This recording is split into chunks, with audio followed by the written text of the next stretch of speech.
Hey guys, in today's episode, I'll be showing you the ways to start a business with bad credit card. In this following tutorial, I'm going to list out some of the guidelines in order to improve your credit card conditions.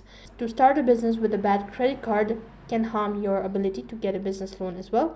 But there are ways to repair your bad credit card and make it easier to get loans or other finance in the futures. Now, having a bad credit card can make it more difficult to get a business loan from mainstream lenders such as banks. Here are a few solutions that will allow you to move ahead with your business project without too much delay. You can simply rectify your financial situations.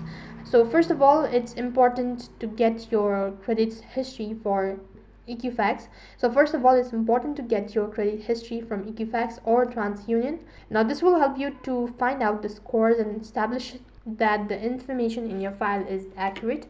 Apart from it, you can also work with right people. You can also avoid damaging by being proactive.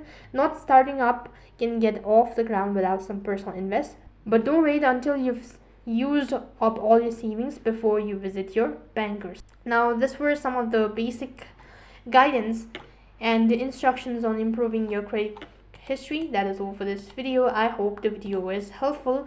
Make sure to like, share and subscribe to our channel. Thank you for watching. See you in the next video.